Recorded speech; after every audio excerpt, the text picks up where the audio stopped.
Situated at the intersection between the Indian Ocean and the Pacific, Singapore is a small nation in terms of land area, but one that holds significant influence in the region. From a modest port island, it has grown into one of Asia's leading financial centers.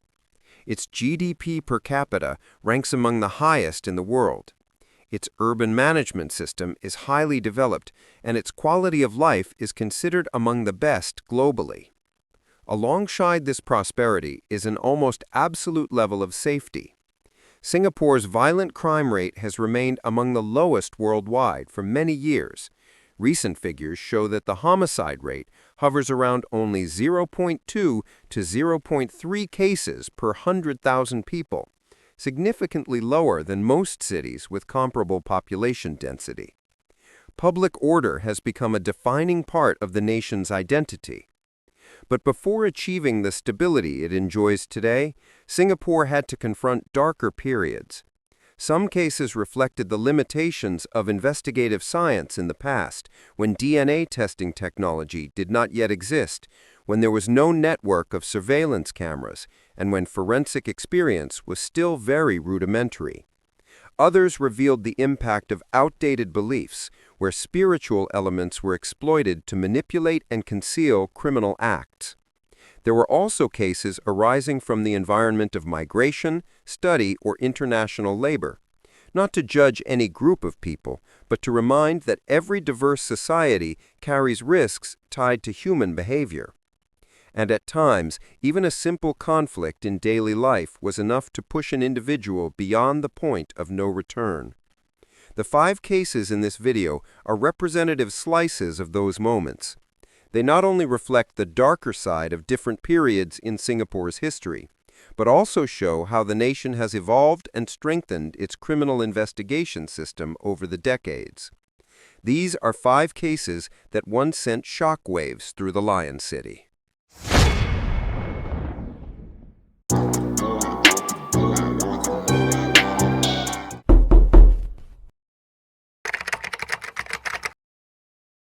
In the early 1980s, the residential district of Toa Payoh was one of Singapore's earliest HDB estates, where workers, young families, and internal migrants lived closely together in crowded apartment blocks.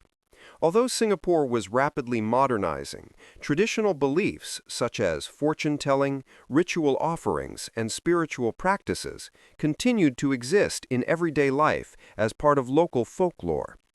Within this blend of old and new, the presence of a self-proclaimed medium like Adrian Lim did not seem unusual. Adrian Lim, born in 1942, had once worked for the National Electricity Board before turning to fortune-telling at his flat in Block 12, Lorong 7, Toa Payoh. He learned the trade from a bomo known as Uncle Willie, and prayed to deities from different religions despite being baptized as a Catholic. Lim had no formal religious foundation. Most of what he did relied on creating the illusion that he could communicate with spirits. He used talismans, idols, and ritual objects to create an atmosphere of mystique. He claimed to possess supernatural abilities to solve clients' problems, and he exploited massage rituals to sexually assault female customers who came seeking help. Many women approached Lim for blessings, healing, or luck, and he used fear, spiritual threats, and superstition to maintain control over them.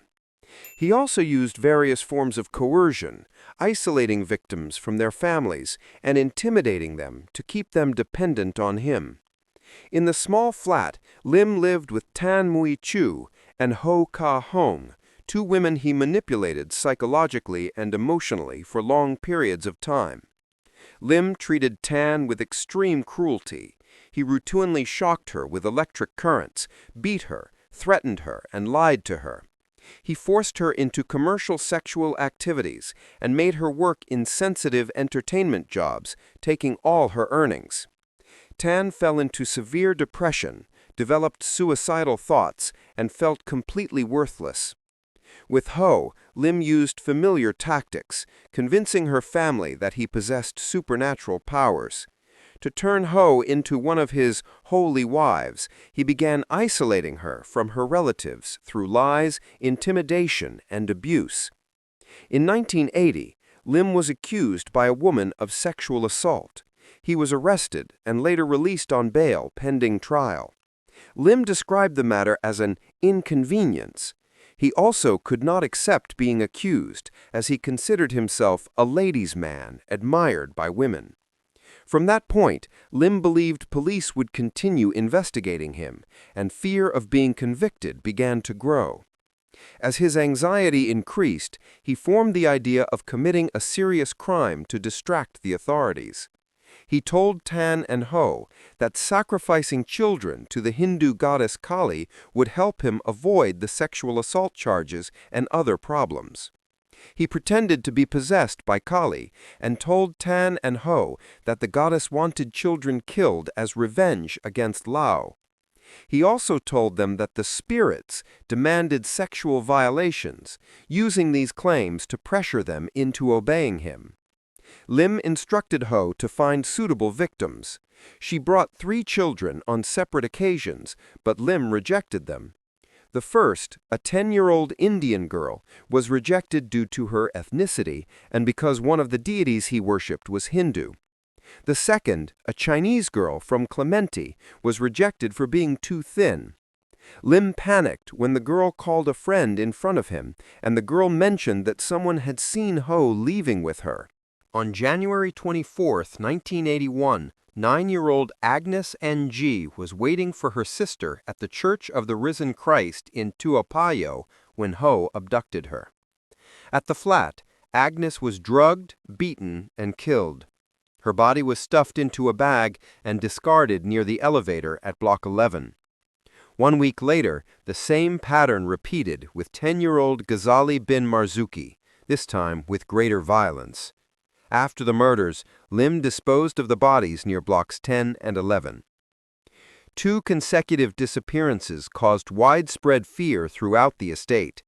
Many parents began accompanying their children to school instead of allowing them to walk alone. Initial evidence was scarce, but investigators noticed similarities in the locations, timing, and method of approach, suggesting that the perpetrator likely lived nearby. A few days later, a trail of blood near Ghazali's body led investigators to a flat in Block 12, Lorong 7, Payoh, where Lim, Tan, and Ho were residing. Inside, police discovered religious artifacts representing multiple faiths, including images of Jesus, as well as Hindu and Chinese deities, some of them stained with blood. They found a blood stain on the kitchen floor, leading all 3 individuals to be brought in for questioning. At first, Lim claimed the stains were candle wax. When challenged, he changed his story and said it was chicken blood. After police found pieces of paper containing the personal information of the dead children, Lim tried to ease suspicion by claiming that Ghazali had visited his flat for a nosebleed treatment. But investigators also found Agnes's hair beneath a carpet, bloodstains consistent with forensic findings, sedative drugs, soiled clothing, and objects that matched the injuries of both victims. These items formed a clear chain of evidence linking the murders directly to Lim's flat. Adrian Lim, Tan Mui Chu, and Ho Ka Hong were arrested soon after. Their trial, which lasted 41 days, became one of the most closely followed cases in Singapore at the time. Lim was identified as the mastermind, while the 2 women denied responsibility or claimed they were coerced. The defense requested diminished responsibility for Tan and Ho, but after psychiatric evaluations, the court concluded that all 3 were fully aware of their actions and were mentally fit to be held accountable. In 1983, all 3 were convicted of murder and sentenced to death. Their appeals were dismissed, and they were executed at Changi Prison in 1988. The case left a profound impact on Singapore. It highlighted the dangers of exploiting spiritual beliefs to manipulate vulnerable individuals, prompting authorities to strengthen oversight of fraudulent fortune-telling practices and improve forensic capabilities. Even today, the Tua Payoh murder rituals remain one of the most striking examples of how misguided faith, when weaponized by a manipulative individual, can result in devastating and deliberate acts of violence. In the early hours of 19 September 2008, residents living around Block 349 Yishun Avenue 11 heard a loud noise coming from the ground level of the block. When they looked down, they saw the body of a woman lying motionless near the walkway, prompting many of them to urgently call the police, believing it might be a case of someone falling from height. One resident told officers that on the very night the woman was found, he had heard several women talking, sounding like an argument. Around midnight, he heard the sound of furniture being thrown and a man shouting. He tried to look into one of the flats where the noise seemed to come from, but the lights were already off. The women's voices gradually grew quieter until he heard a heavy thud, followed by a scream, believed to have come from the woman who fell and died. Another witness said he saw several people driving away from the open-air car park, but police later confirmed these men were not connected to the case. When officers arrived and began checking each floor, they noticed bloodstains on the stairwell, leading to a rental unit on the 6th floor. They knocked on the door, but the man inside refused to open it, forcing them to call in the Civil Defense Force to break it down. Inside, they found the flat in disarray, with bloodstains in multiple spots, and 2 women lying dead in the bedroom. A post-mortem later found that they had a total of 98 wounds. Another teenage girl was found in the kitchen toilet area, severely injured but still alive. The only man in the flat with injuries on his hand was arrested at the scene without resistance.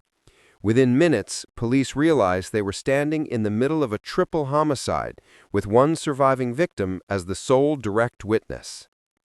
Everyone living in the flat were Chinese nationals who had come to Singapore under the Payoh Mama arrangement, where parents accompany their children to support their studies.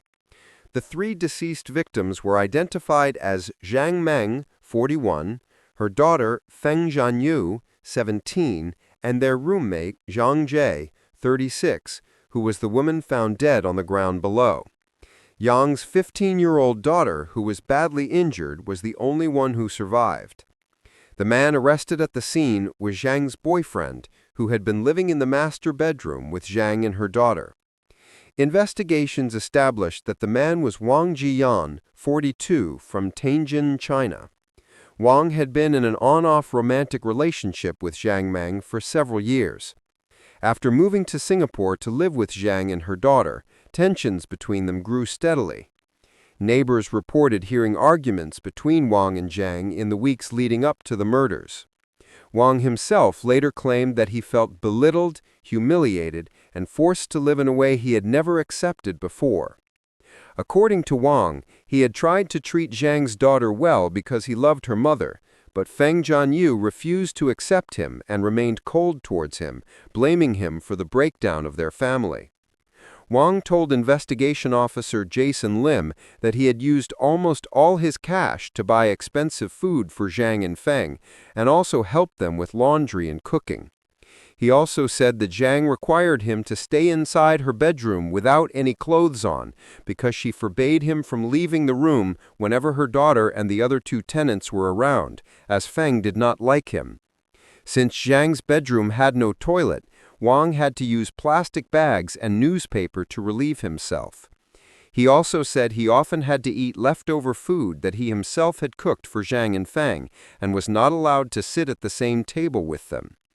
He claimed that he did not dare to go against Zhang as he was afraid she would impose even stricter rules on him. When he first came to Singapore in July 2008, Wang said he had spent 2,800 yuan, about $395, mainly on food for Zhang. When he returned for a second trip on August 3, 2008, he was introduced to several agents who offered him job opportunities, but all of these came with fees.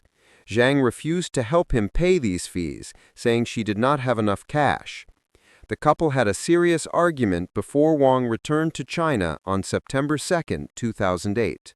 Sometime later, Zhang contacted him again, saying she planned to transfer Feng to Raffles Girls' School and asking him to help arrange the transfer and look for a new flat near the school. Wang agreed and withdrew 7,000 yuan, about $988 from his account, almost all of his savings. After he arrived in Singapore on 9 September 2008, he spent around 2,000 yuan, about $282, within 5 days, including 120 Singapore dollars, roughly $93, on 2 crabs that he bought, cooked, and prepared for Zhang and her daughter. Wang originally intended to eat the remaining portions himself, but they were eventually given to Feng because she wanted them for breakfast. At about 8 p.m. on 18 September, Zhang went into the bedroom and told Wang that she and her daughter wanted to eat another serving of crab. By then, Wang did not have enough money left. He told her that each serving of crab cost more than $93 and that he wanted to keep what little money he still had. The two continued arguing for nearly an hour. Wang told police that Zhang insulted him with vulgar and demeaning language, making him feel deceived and looked down upon, which intensified his anger. The prolonged tensions in the cramped shared flat had pushed their relationship into a highly unstable state. According to the charge sheets, on the night of the killings, Wang sat alone in the room after the argument with Zhang. Overwhelmed by rage, he went to the kitchen, took a serrated knife, and returned to the bedroom to attack Zhang. The noise woke Feng Jianyu, who opened the bedroom door, and as soon as she appeared in the doorway, Wang turned on her as well. The screams from that room woke Yang Jie in the adjacent bedroom. A short while later, Wang opened Yang's door and attacked both mother and daughter. Yang fled into the corridor, trying to pull her daughter away from the danger, and climbed out of the window to escape him. Standing on the narrow ledge outside, she held onto a bamboo pole to keep her balance. Wang caught up with her, continued his attack, and Yang fell to her death. He then went back into the flat and attacked Yang's daughter while the girl was hiding in the bathroom. After repeatedly striking her, the girl collapsed and lay motionless. Believing she was dead, Wang stopped. The assault left her with a total of 41 wounds. However, the 15-year-old girl survived and later became a key witness at trial. Forensic examination of the scene and her testimony showed no evidence that anyone else had taken part in the attack. 4 sharp objects, including knives and a metal tool, were recovered from the flat. The injuries on Wang's hand were consistent with his own account that he had hurt himself while attacking the victims. These details matched the sequence reconstructed from forensic findings and witness statements, allowing investigators to piece together what had happened. The court later concluded that the initial motive stemmed from conflict between Wang and Zhang. However, after attacking Zhang, Wang's decision to continue targeting Feng and Yang Jie and her daughter showed an intention to silence witnesses rather than a momentary loss of control. Court-appointed psychiatric experts found that Wang did not suffer from any mental illness, fully understood his actions at the time, and was capable of controlling his behavior. The defense's argument that his responsibility should be reduced on mental grounds was rejected. In 2010, Wang was sentenced to death on 3 counts of murder, and in 2014, the Court of Appeal upheld the sentence. He was executed in 2016. The surviving victim, then 15 years old, had to undergo multiple surgeries and a long period of recovery.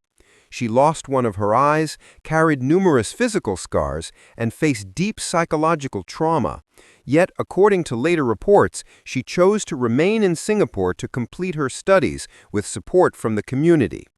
The Yishun case became one of the most shocking incidents in Singapore during the 2000s, raising difficult questions about violence in intimate relationships, the consequences of uncontrolled anger, and the fragility of shared living spaces where a single personal conflict can lead to an irreversible tragedy. In the early 2000s, the Pasir Panjang Wholesale Center was home to a large number of Chinese migrant workers in Singapore under the Study Mama arrangement, where mothers accompanied their children for schooling while taking on jobs within the trading district. The wholesale center operated almost around the clock, with cold storage rooms, produce warehouses, and trucks moving in and out constantly. It was the starting point for many migrant journeys, but also a crowded and unstable environment where workers lived and labored under difficult conditions. That isolated and hectic setting became the backdrop for one of Singapore's most shocking cases in 2004. Huang Na, 8 years old, came to Singapore from Fujian, China, with her mother. Her mother worked in the wholesale center and often left her in the care of friends or allowed her to play around the area. Active and well-liked, Huang Na frequently ran around the storage aisles and was familiar to many stall owners. One of the people closest to the family was Tuk Lang Hao, born in 1981, a Malaysian working at a vegetable stall in the wholesale center. Tuk, who was married to an Indonesian Chinese woman and had a young son, often played with Huang Na, bought her food, and ferried her around on his motorcycle. While Huang Na's mother returned to China to settle family matters, the girl stayed with her mother's friends and often played near the storage area where Tuk worked. Tuk had helped watch over her many times, taking her out for meals, and many around the center believed they were close like an uncle and niece.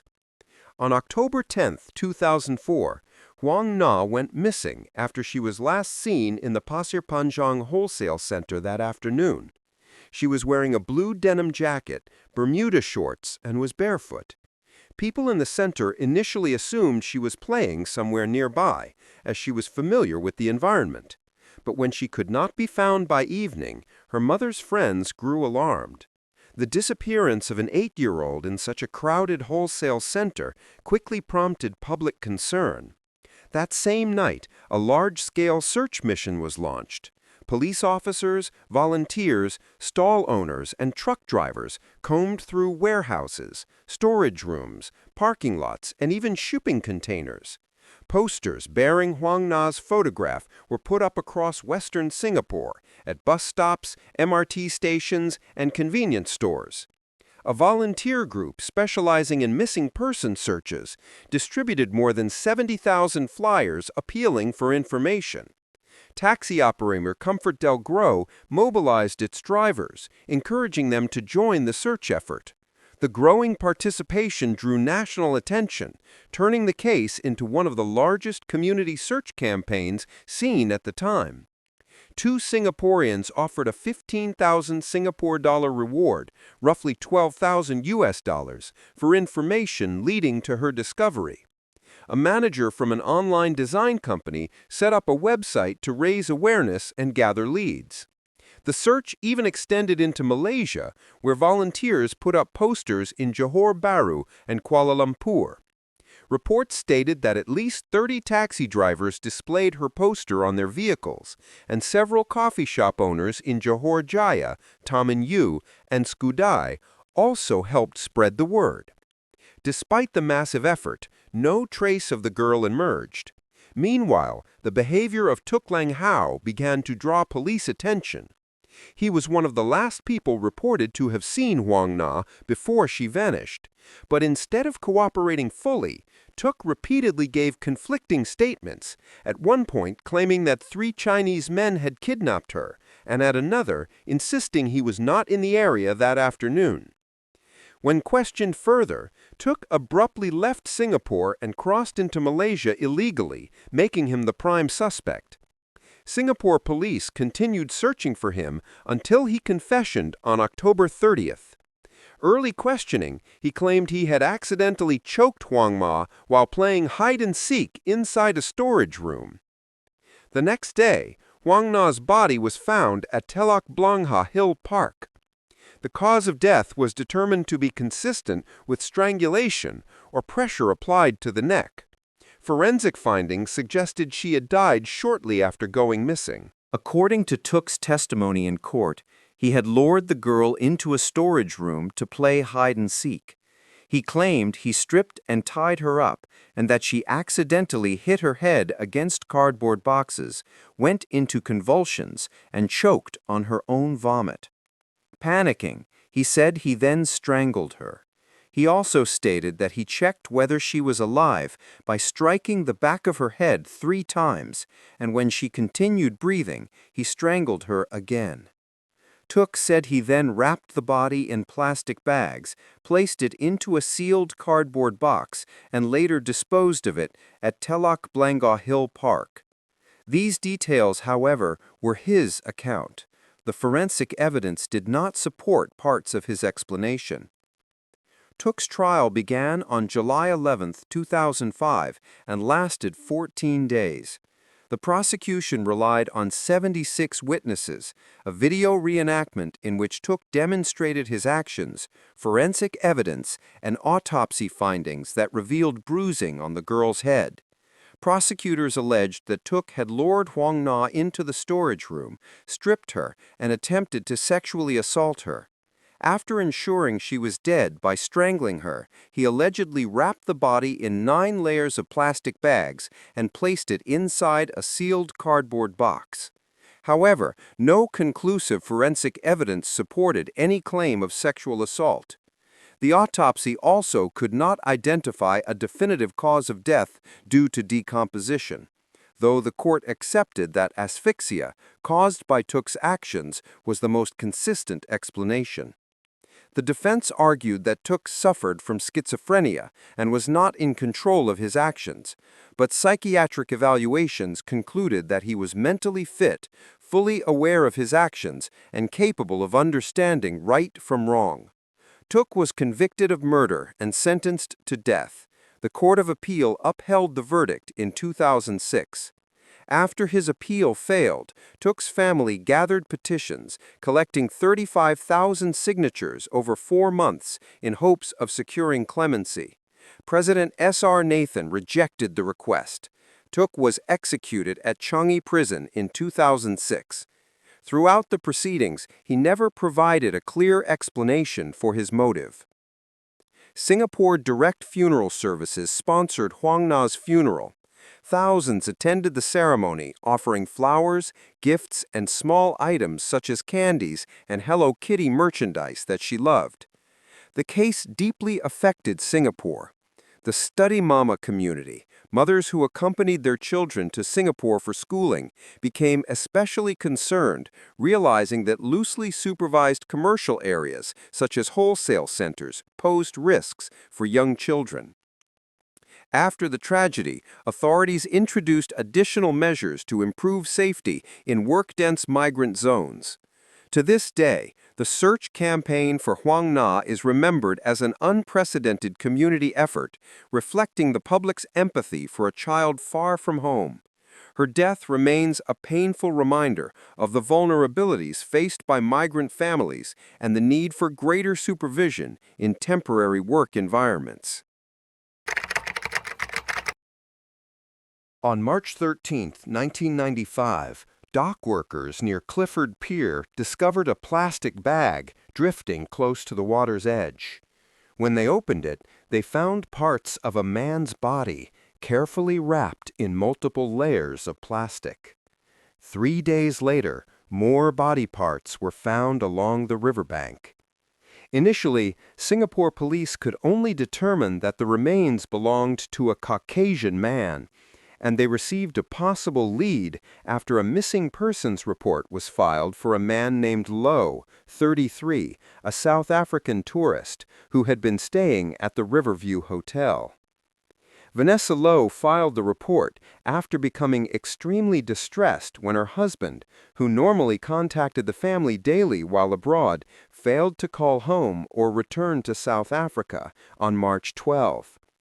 Singapore authorities decided not to immediately alert the local media about the discovery, as they did not want to tip off the suspected killer that Low's remains had been found, which might prevent him from returning if he had already fled the country. On April 1st, Vanessa Low visually confirmed that the body parts belonged to her husband. However, his arms and head were never recovered. According to senior forensic pathologist Professor Chao Tzi Chang, he could not determine a cause of death due to the missing head and the absence of major injuries on the recovered parts. But he noted that the separation had been performed professionally, suggesting that the killer might be a trained doctor, surgeon, veterinarian, or butcher. The hotel confirmed that Low had not checked out, and when police searched his room, they found no signs of a struggle. All of Low's luggage was missing, and his credit cards began being used at various locations almost immediately after the time he was believed to have disappeared, raising strong suspicion of foul play. Investigators also found small traces of blood in a concealed corner of the room. This led police to focus their investigation at the Riverview Hotel, where Low had stayed and had last been seen with another man. After verifying information with the British High Commission, they discovered that the suspect was John Martin, who had used the false name Simon James to register a room with Low. Police placed his name on their wanted list on March 14th. John Martin Scripps, born in 1959, grew up in a troubled family in Hampshire. His father died by suicide when he was young, and Scripps dropped out of school as a teenager and became involved with drug trafficking groups. He was convicted multiple times and spent many years in prison in the United Kingdom. While incarcerated, Scripps was assigned to work in the prison kitchen's meat processing section, where he learned knife techniques and the skill of separating animal body parts with precision. Supervisors noted that he handled knives quickly and extremely accurately. After being released from prison, Scripps began traveling to various countries, befriending tourists in hotels, then robbing them and fleeing using their identities. His method was always the same: make friends, build trust, invite them to meals, then strike inside a hotel room. He chose victims who were traveling alone, often with no close contacts at their destination, making their disappearance less likely to be noticed immediately. Unaware that police had already found Low's remains, Martin returned to Singapore on the evening of March 19, 1995. He was arrested immediately upon arrival at Changi Airport, using a passport under the alias Simon Davis. According to Martin's statement, under the alias Simon Davis, when Low arrived at Changi Airport on the morning of March 8th, he approached him, struck up a conversation, and suggested they share a room. Low agreed, and they booked room 1511 at the Riverview Hotel on Havelock Road. The next morning, Martin asked hotel staff to remove Low's name from the registration system, claiming he had kicked Low out the night before for being gay, which was illegal in Singapore at the time. After that day, Martin forged Low's signature and used Low's credit card to withdraw $6,000 from a DBS bank branch at Raffles City Shopping Center. He withdrew another $2,400 over the next few days using the same method. On March 11th, he went to the Thomas Cook Travel Agency on Anson Road to arrange the transfer of $8,500 in cash and $5,000 in converted traveler's checks into a bank account in San Francisco under the name John Martin. After being informed that the transfer would take several days to process, he purchased a round-trip ticket to Phuket via Bangkok and deported Singapore at 7 p.m. that same day. In Thailand, he was believed to be responsible for the murders of Sheila and Darren Damood, a Canadian mother and son. After committing the crime, he checked out and returned to Singapore on March 19th. During the investigation, Thai police found traces and personal items similar to those discovered in Martin's room in Singapore. This prompted Interpol to intervene, linking the Singapore case with the murders of 2 tourists in Phuket. Uncertain about how to handle the money he obtained in Phuket, Martin returned to Singapore to deal with his passport and plane ticket, and that was when he was arrested. In Singapore, police found 5 passports on Martin, in addition to his own: one British passport issued to Simon Davis, 2 Canadian passports issued to Sheila and Darren DeMood, and 1 South African passport issued to Gerard Lowe, each containing Martin's photograph. They also found credit cards belonging to Sheila DeMood and Gerard Lowe. Police additionally recovered Simon Davis's birth certificate and several items believed to have been used to restrain victims or facilitate crimes: a heavy hammer, a stun device, a can of pepper spray, 2 pairs of handcuffs, a pair of thumb cuffs, 2 folding knives branded "Police", an oil sharpening stone, and 2 Swiss Army knives. Importing some of these items into Singapore was illegal. During the trial, Scripps represented himself and argued that Lowe had attacked him first and that he killed in self-defense. He could not explain why he needed to separate the body or why he used Lowe's credit cards to withdraw money.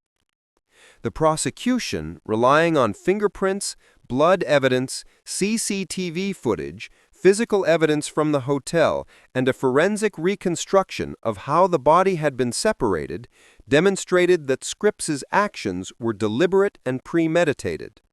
His self-defense argument was completely rejected. Martin was convicted of murder under Section 302 of the Singapore Penal Code and was hanged at Changi Prison on April 19, 1996. He was the first British citizen to be executed in Singapore since 1970, drawing significant international media attention. On the same day, the Royal Canadian Mounted Police and the Royal Thai Police closed their investigations into the murders of Sheila and Darren DeMood, declaring the case solved. The John Martin Scripps case caused major shock within the Singapore tourism industry. Authorities tightened the monitoring of long-term hotel guests, strengthened cross-checks on passports, and increased cooperation with Interpol. The regional tourism sector also issued warnings about traveling predators, criminals who move across countries to target solo travelers to avoid detection. More than 2 decades later, the Riverview Hotel murder remains one of the clearest reminders of the hidden dangers within international travel and a testament to Singapore's cross-border investigative capabilities at a time when surveillance technology was still very limited. More than 4 decades have passed, and the Tan family has learned how to continue living with a void that can never truly be filled.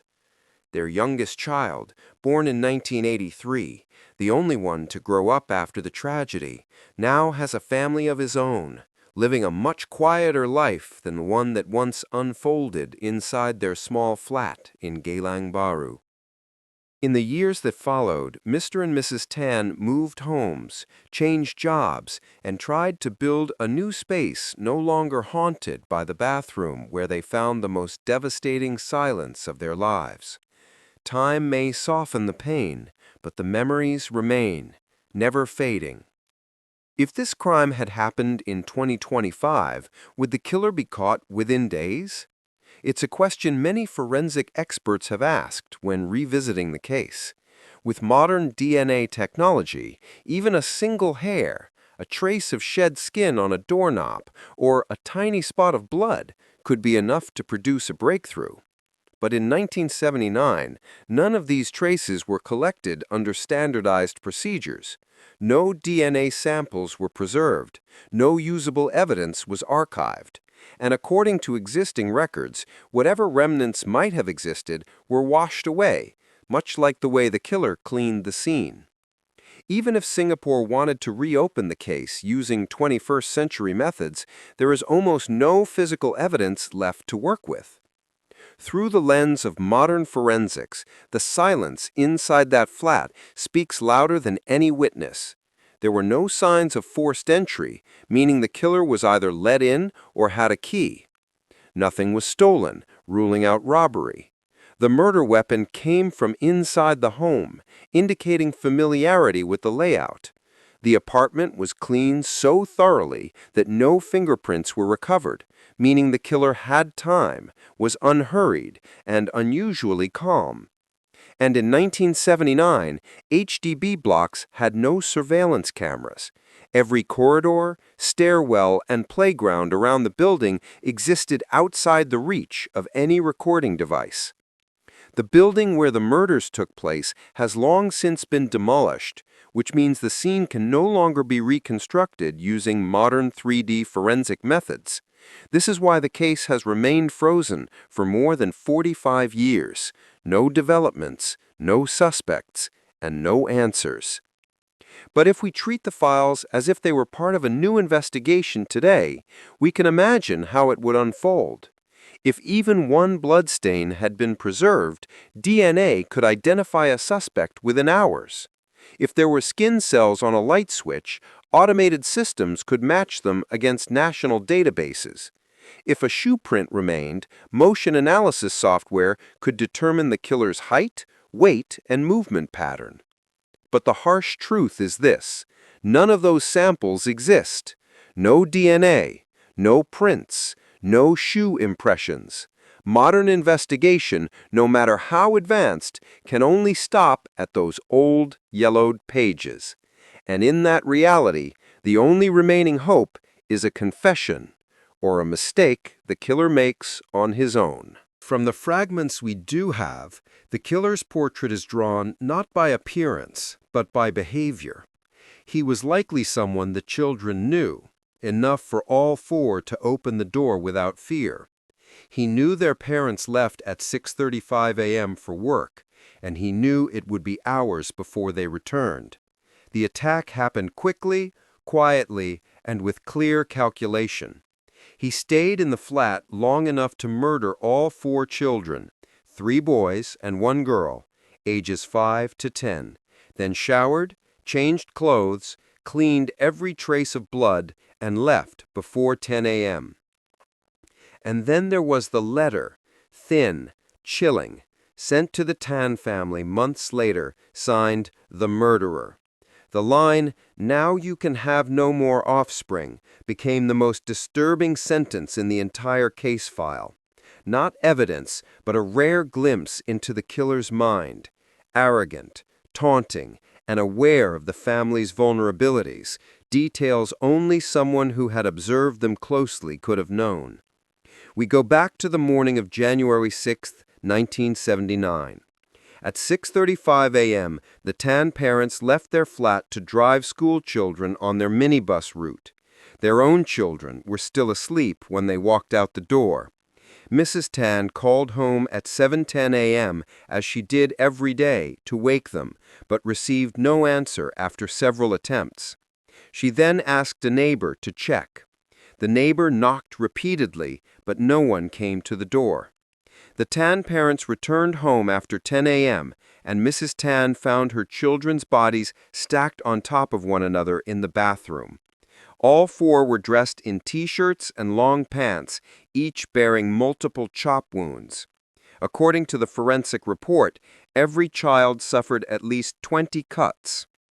Police concluded that the murders were planned in advance and that the killer took careful steps to avoid leaving evidence. Blood was found in the kitchen sink, and the killer appeared to have showered before leaving. There were no signs of forced entry, no ransacking, and nothing missing from the home. The murder weapon, believed to be a cleaver or dagger, was never recovered. The eldest child was believed to have fought back, as long strands of hair were found clenched in his right hand. The investigation was led by the Special Investigations Section of the Criminal Investigation Department. They could not determine a motive, but believed the crime was driven by revenge. Police also believed the killer had personal knowledge of the family and their circumstances, including the fact that the parents could no longer have more children.